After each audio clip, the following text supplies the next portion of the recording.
Google Trend is one of the tools you can use in making a good and quality search engine optimization research. So I'm going to show you briefly how you can use Google Trend to look out for keywords that are ranking that you can use for either your blog posts, your video titles, or any other thing you're doing on the internet. Maybe you're trying to write an ebook and you're trying to look for those keywords that can rank depending on your industry or your niche. I'm going to show you how you can use Google Trend right now in this video to find out those keywords. So what do? Quickly open your browser, you go to trends.google.com, or probably while you're typing, you can just see Trends Google and you click it there. It takes you, to the Google search page. The first page you see, trends.google.com, is what you click. So when you click that, it will bring you to the home page of Google Trends. So you can see what people are searching for depending on your country or region where you are. That's what we'll be showing you here. As you can see, I'm in Nigeria, and by default,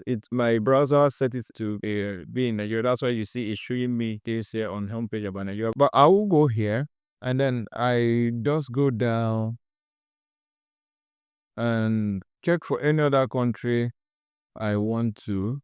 But since I'm in Nigeria, I just have to leave it there in Nigeria. Okay, so what I have to do now is to head to the Explore section, this Explore section of the Google Trend, website. When I'm there, okay, so I can add a search term here. And then if you look down here, you can see some other, search topics. This means these are topics people have been searching for from Nigeria in the past 12 months. And this is in all categories. So these topics can be in category by category. So depending on the categories you're looking for, maybe art and entertainment, autos and vehicles, beauty and fitness, books and literature, business and industrial, computer and electronics. So depending on what you're looking for, just select the category there. But for now, we haven't searched for any term here. So I'm going to just, put in any term. Depending on your industry, that's what you're going to put there. Maybe you're in the fashion industry. I can put the keyword Ankara fashion here, and then you see where I'm typing is also suggesting. I'm just going to select this Ankara fashion as a search term.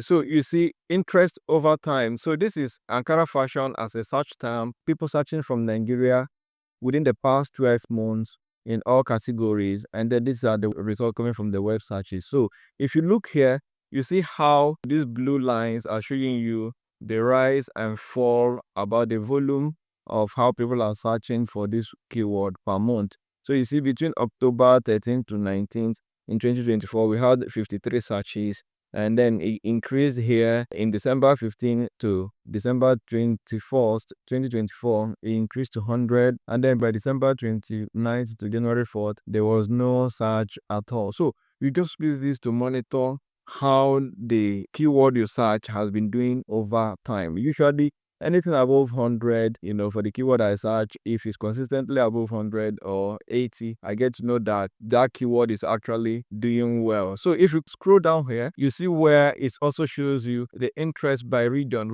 by region, where people are searching from this keyword. So you can see here in Nigeria, this is the Nigerian map. The heavy blue area means people there are searching for it 100%. And that area, the map you're seeing is Benue State, followed by Kwara State, 43%, which is here, followed by Ondo State, followed by Kaduna, and then comes Enugu. So if you go down, you can also see where related topics are also breaking out from that keyword we searched. So evening gown is under dress, and then sewing is under topic. You have buba is under clothing. You have blouse, garment. So all these are keywords you can rank for if you're into fashion design. You see Ankara gown style for ladies. Maybe you want to make a video, you want to write a blog post. So this is a perfect keyword for you to pick up right now. Or maybe this one or this one, and pick up any of this keyword and begin to probably build your content around this particular or any of these keywords I've shown you. So if you like what I've shown you today, you can actually go ahead and share the video, hit the subscribe button, follow my pages, because I'll be giving you most of these updates from time to time. So after the explore section, we have the trending now section. So the trending now section is where you get to see things that are currently trending in Nigeria, or depending the country you choose. Here I can actually choose worldwide, or I can just limit it to my location, which is Nigeria. I can choose any other country and then choose the timing. This is past 24 hours. That's what the result you are seeing here is showing up. But I can choose probably the past 7 days, past 48 hours, and all that. So the highest we can choose is past 7 days. So because it's trending stuff, anything that is way beyond 7 days is no longer considered as trending. The same thing we have here, you can choose the category you want it, and then you want all trends, or you can filter it by the relevance. So here you can also export each of these keywords if you really want. Probably download them as CSV file, or you copy them to clipboard. That means you can copy them or share them to your RSS feed. So what it means is these are trending topics now. So July 19th, 3:57 p.m. This is the current trending topic. So we have the RN versus Juventus. This is about soccer. We have the Real Madrid match today. This is about soccer. We have Madrid as a keyword trending. We have Olamide because Olamide just recently released one song, I think so. Okay, so we have GTP Bank, really charge types. All these things are topics that are trending. So it's for you to now look into it. We have Iran missiles, Israel, whatever. We have Victor Osimhen, Chelsea, transfer news. So let's say you're into sports blogging. It is a perfect keyword for you to pick. So you can select here or select as many of these keywords that are important to you, and then you come here, either you download them as CSV file or you copy them to clipboard, or probably share them as RSS feed. Okay, so thank you for joining me in today's class, and if you really want to learn more about my trainings, please just drop a comment in the comment section and I will always reach out to you. Okay, see you in another video.